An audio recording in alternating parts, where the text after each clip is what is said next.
말씀의 소리, 기도의 소리, 찬양의 소리로 하나 되는 소리하나교회 주일 예배를 하나님께 드리도록 하겠습니다.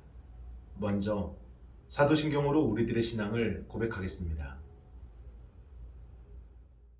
나는 전능하신 아버지 하나님 천지의 창조주를 믿습니다. 나는 그의 유일하신 아들 우리 주 예수 그리스도를 믿습니다. 그는 성령으로 잉태되어 동정녀 마리아에게서 나시고 본디오 빌라도에게 고난을 받아 십자가에 못 박혀 죽으시고 장사된 지 사흘 만에 죽은 자 가운데서 다시 살아나셨으며 하늘에 오르시어 전능하신 아버지 하나님 우편에 앉아 계시다가 거기로부터 살아있는 자와 죽은 자를 심판하러 오십니다. 나는 성령을 믿으며 거룩한 공교회와 성도의 교제와 죄를 용서받는 것과 몸의 부활과 영생을 믿습니다. 아멘. 다 함께 찬송가 539장 너 예수께 조용히 나가 함께 찬양하겠습니다.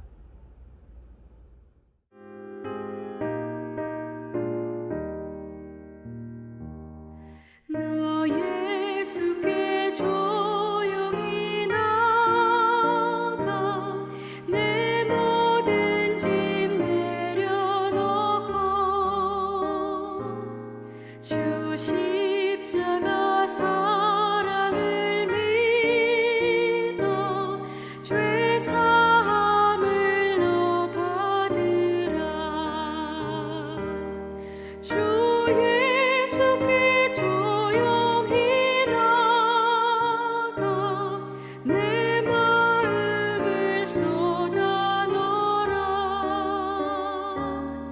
늘 은밀히 보시는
함께 보실 하나님의 귀하고 복된 말씀은 열왕기하 19장 1절로 7절까지 말씀입니다. 우리 함께 합독하겠습니다.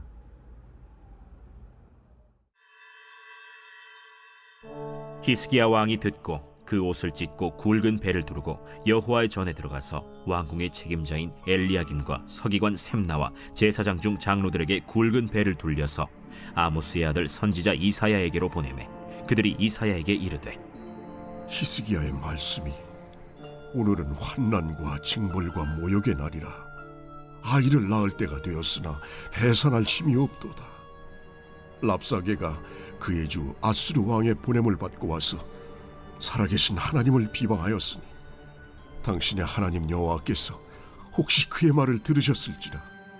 당신의 하나님 여호와께서 그 들으신 말 때문에 꾸짖으실 듯하니 당신은 이 남아있는 자들을 위하여 기도하소서 하더이다.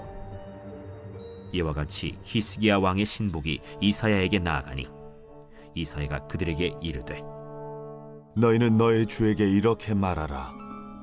여호와의 말씀이 너는 아수르 왕의 신복에게 들은 바 나를 모욕하는 말 때문에 두려워하지 말라.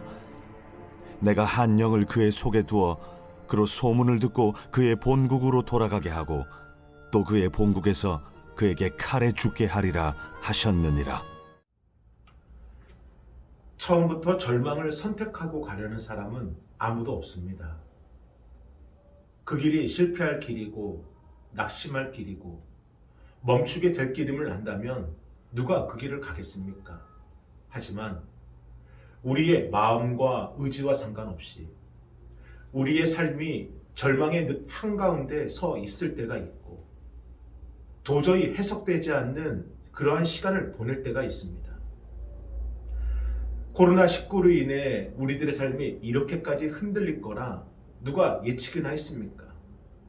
사스나 메리스처럼 한 지역에서 유행하다가 끝날 줄 알았는데 1년 뒤에 백신이 나오면 모든 것이 해결될 줄 알았는데 백신으로 인해 죽을 수도 있다는 또 다른 공포가 생길 줄 몰랐고 사람 만나는 것이 위험해서 학교를 못 가고 예배를 못 드리게 될 줄 상상도 못했습니다.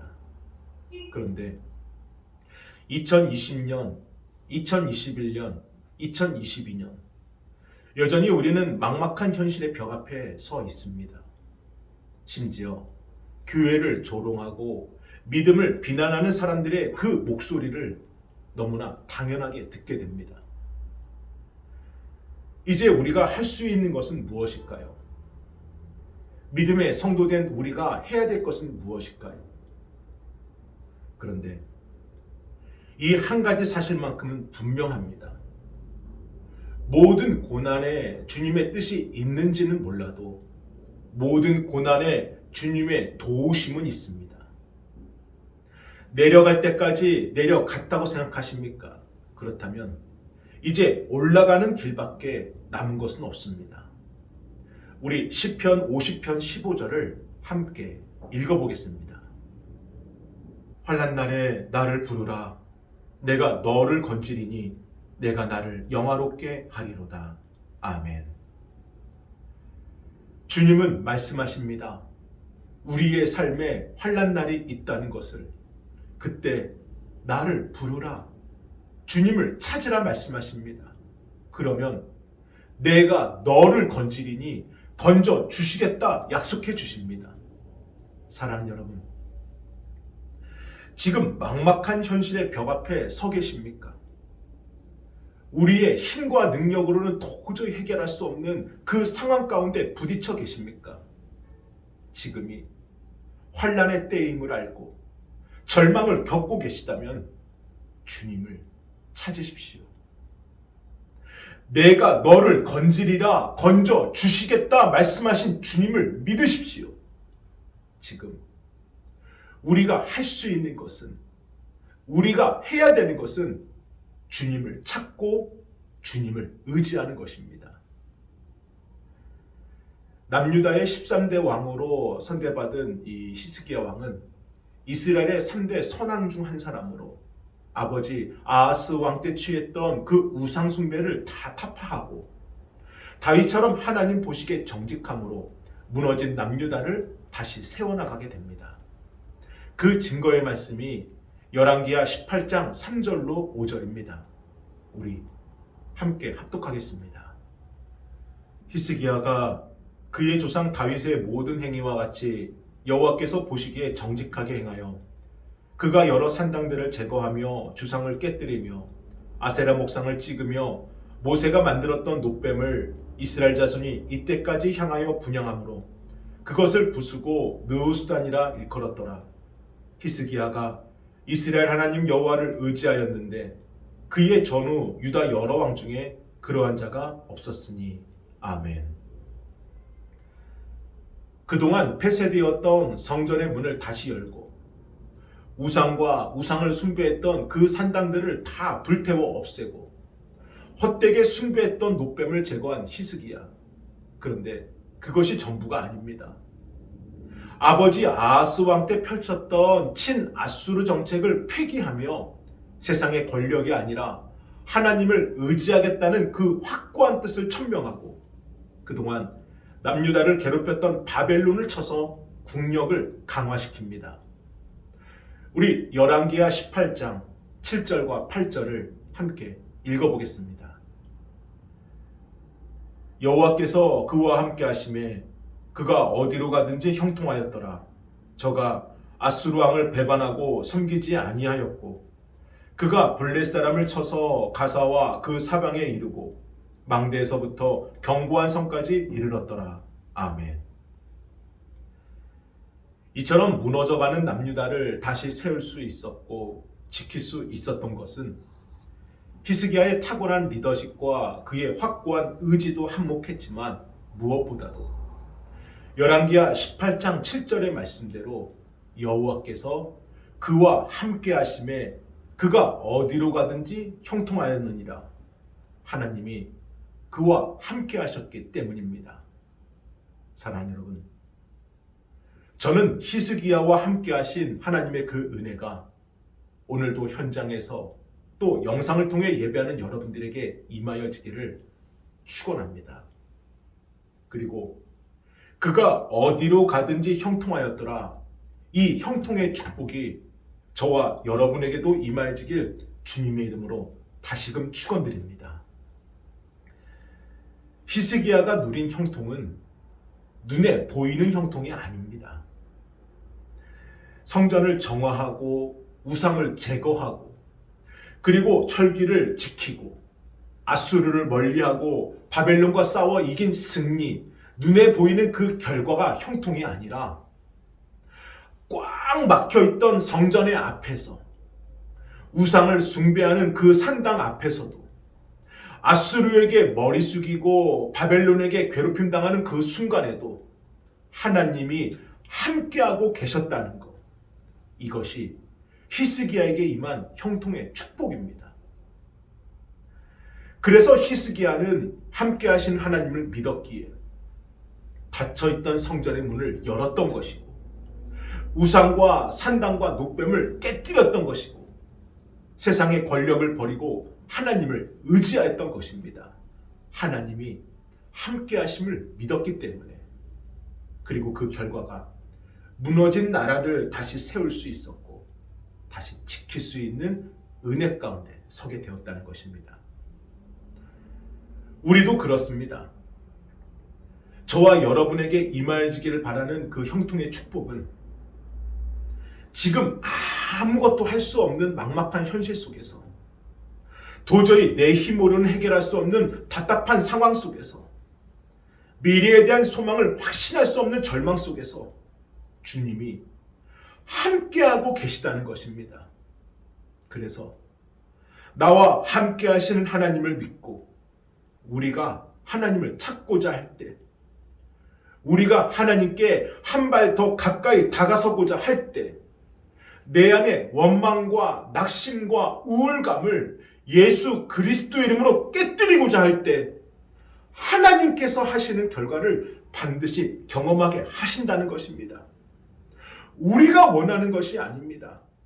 우리가 상상하고 계획했던 것이 아닙니다. 더 크고 더 놀랍고 더 위대한 하나님의 뜻을 하나님이 이루신다는 것입니다. 그러므로 상황과 형편에 굴복하지 마십시오. 내 안에 원망과 낙심과 우울과 타협하지 마십시오. 하나님이 함께 하심을 믿는다면 찾으시고 다가서시고 깨뜨리시기를 바랍니다. 이것이 우리가 할 수 있는, 우리가 해야 하는 일입니다. 이처럼 우리가 할 수 있고 우리가 해야 될 일을 감당할 수 있을 때 하나님은 더 큰 축복과 더 큰 형통하심의 은혜로 우리를 부르십니다. 우리 열왕기하 18장 13절을 함께 읽어보겠습니다. 히스기야 왕 제14년에 아수르의 왕 사네립이 올라와서 유다의 모든 견고한 성읍들을 쳐서 점령하매. 아멘.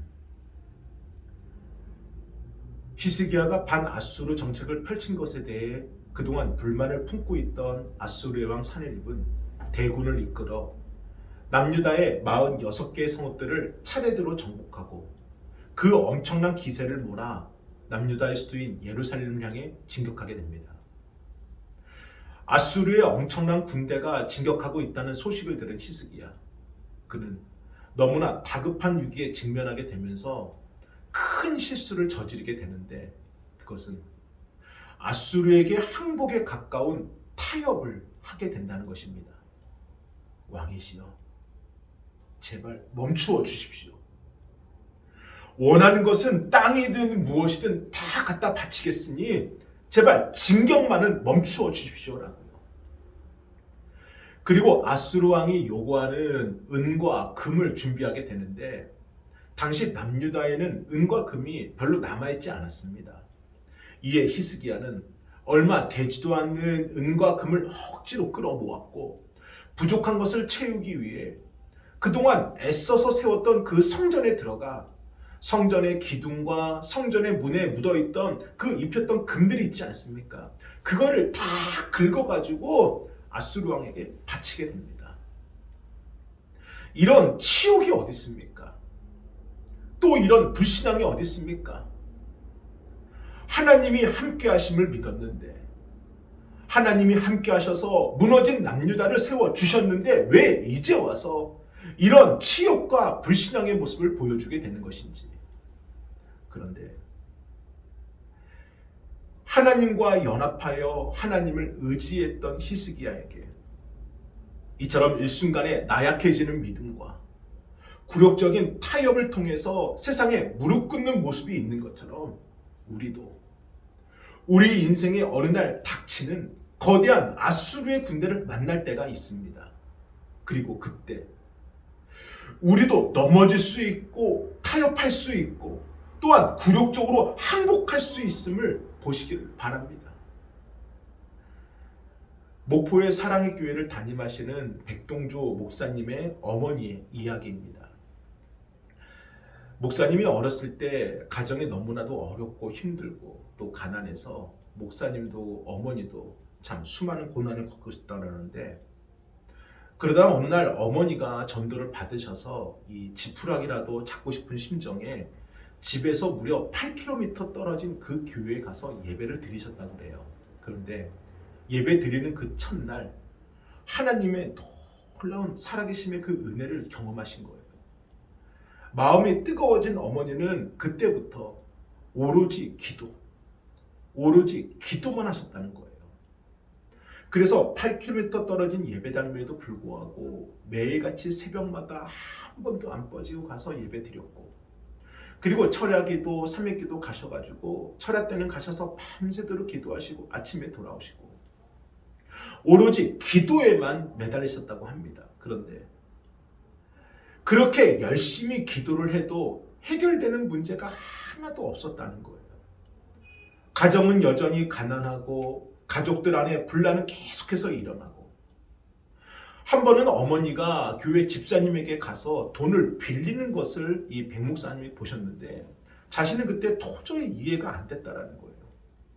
어머니는 기도하는 어머니고 저 집사님은 기도도 안 하고 교회도 잘 안 나오는 집사님인데 진짜 하나님이 살아 계시다면 어떻게 기도하는 어머니가 기도 안 하는 집사님한테 가서 돈을 빌릴 수가 있는 것인지. 그러다가 백 목사님이 중학교 2학년 때 몸이 너무 아파서 학교를 그만두게 되었는데, 그럼에도 변함없이 새벽마다 기도하시고 철야 기도하신 어머니께 여쭤보았다고 합니다. 어머니, 대체 왜 그렇게 열심히 기도하세요? 이때 어머니는 너를 위해서 기도하는 거야. 너 아프잖아. 너를 위해서 기도하는 거야 라고. 하지만 백 목사님은 이때도 그렇게 매일같이 기도받는 자기는 아파서 학교를 못 가고, 기도하지 않는 성도들의 아이들은 건강하게 학교 잘 다니고, 자신은 기도하는 어머니가 도저히 이해가 되지 않았다고 합니다. 그러던 어느 날 어머니가 기도하러 교회 안 가시더라는 거예요. 그래서 목사님이 어머니 오늘은 왜 교회 안 가세요? 여쭤보니 그냥 오늘은 집에서 기도하려고. 그리고 힘없이 어깨가 축 늘어지셔서 혼자 안방에 들어가서 기도하시는데 밖에까지 들릴 수 있도록 펑펑 울며 기도한다는 겁니다. 그 소리를 들어보니 하나님, 아무개 집사가 기도해도 별거 없디다 라고 말씀하더라고요. 내가 봐도 그렇습니다. 내가 봐도 그렇습니다. 주님, 누가 나를 보고 기도하겠습니까? 이처럼 기도가 이루어지지 않는 불충한 종이 기도하는데 누가 저를 보고 기도하겠습니까? 이제는 남 부끄러워서 기도도 못하겠습니다. 제가 사람들의 기도를 막고 있습니다 라고요.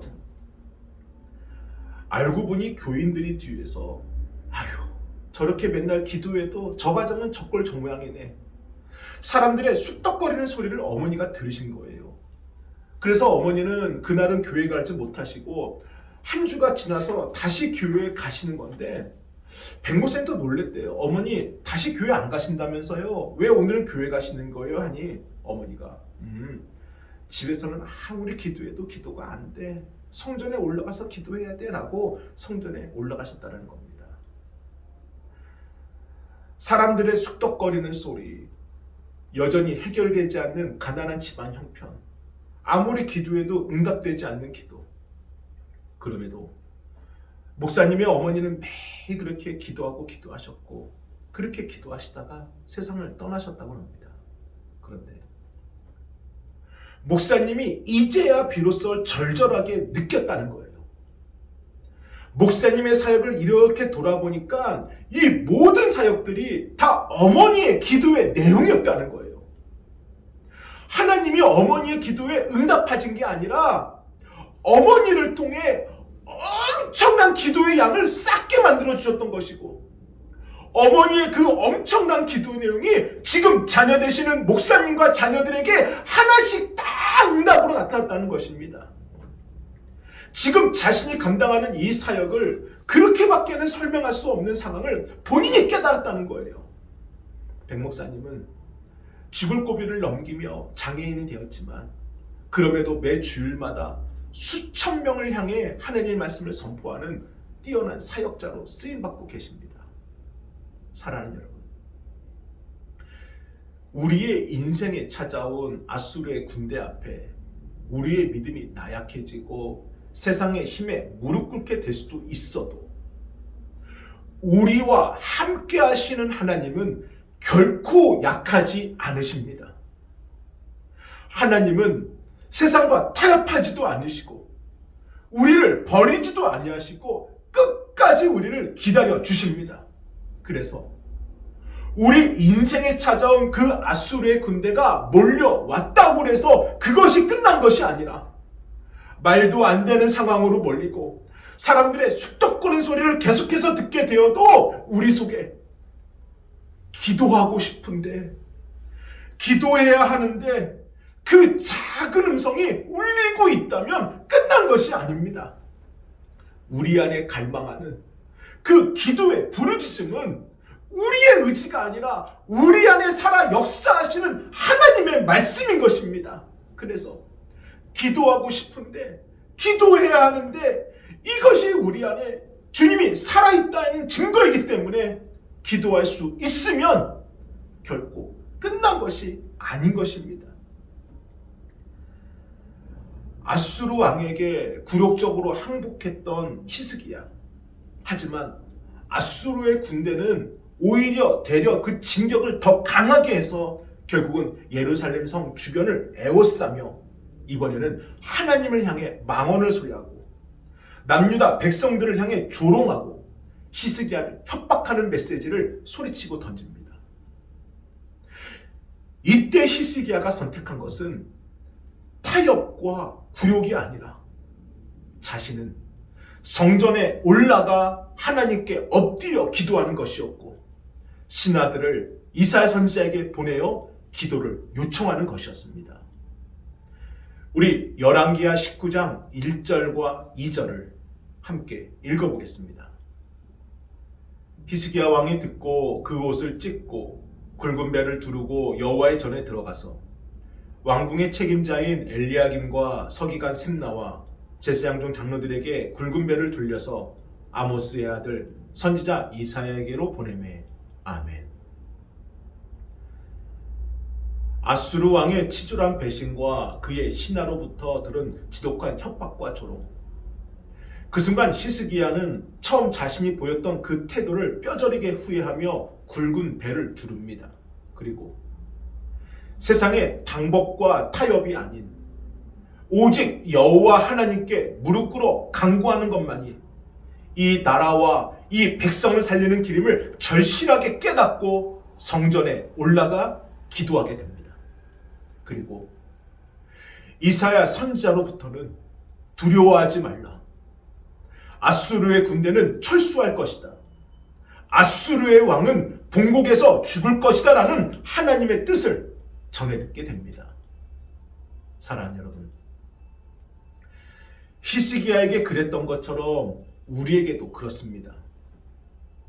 어느 날 인생에 갑자기 들이닥친 이 아수르의 군대는 너무나 막강하고 두렵고 우리의 힘으로는 도저히 감당할 수 없는 거대한 적임은 분명합니다. 하지만 동시에 하나님을 바라볼 수밖에 없는, 하나님을 찾을 수밖에 없는, 하나님을 의지할 수밖에 없는 계기가 되는 것입니다. 평안과 축복을 누릴 때 하나님께 감사하는 것은 누구나 할 수 있지만 환난과 고통 중에 하나님을 원망하지 않고 더욱 간절히 부르짖어 하나님을 찾는 것은 당연하고 쉬운 선택이 아닙니다.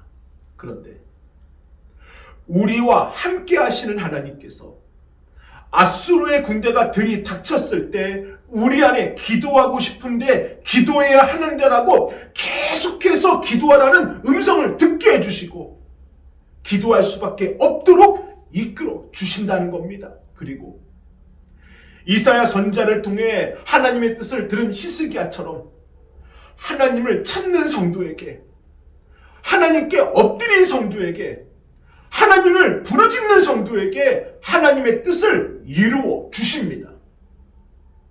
우리 빌립보서 2장 13절을 함께 읽어보겠습니다. 너희 안에서 행하시는 이는 하나님이시니 자기의 기쁘신 뜻을 위하여 너희에게 소원을 두고 행하게 하시나니. 아멘. 우리가 기도하지 않는데 하나님의 뜻이 저절로 이루어지지는 않습니다. 오히려 우리가 기도하지 않으면 마귀의 뜻대로 역사하는 그 역사만 나타납니다. 간혹 이렇게 묻는 분들이 계십니다. 왜 기도해야 됩니까? 하나님의 뜻이라면 굳이 기도하지 않아도 다 이루어지는 거 아닙니까? 하나님의 뜻이어도 반드시 기도해야 될 이유는 그것이 하나님의 뜻이기에 그 뜻을 이루지 못하도록 마귀가 방해하기 때문입니다. 하나님의 뜻과 우리의 기도는 같이 가야 합니다. 기도가 쌓인 다음에 하는 일과 기도가 쌓이지 않고 하는 일은 분명히 다릅니다. 하나님께서는 모세가 기도하면 여호수아를 이기게 해주셨고 모세가 기도를 멈추면 패배하게 해주셨음을 선명하게 보여주셨습니다. 우리의 삶도 그러합니다. 기도를 통해 하나님의 뜻이 명확해지는 것입니다. 그러므로 기억하시기를 바랍니다. 기도하지 않는데 하나님의 뜻이 저절로 이루어지지는 않습니다. 기도하지 않으면 마귀가 역사하는 그 역사만 나타나게 됩니다. 하나님의 뜻이 이루어지려면, 하나님의 뜻대로 되길 원하신다면 반드시 끝까지 기도하시기를 바랍니다. 기도가 사는 길입니다. 아멘. 기도하겠습니다. 거룩하신 주여 감사합니다. 우리는 나약합니다. 그래서 주님을 찾습니다. 우리는 부족합니다. 그래서 주님을 의지합니다. 이 시간 주님을 찾고 의지하는 권속들의 그 간절한 부르짖음에 응답하여 주셔서 그들을 안아주시고 그들의 인생에 닥친 그 절망의 아수르의 군대를 무찌를 수 있는 기도의 자리로 인도하여 주옵소서. 저희가 성전에 올라가 기도하겠나이다. 주여. 감사합니다. 정성껏 준비하신 예물을 하나님께 드리겠습니다.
축도로 예배를 마치겠습니다.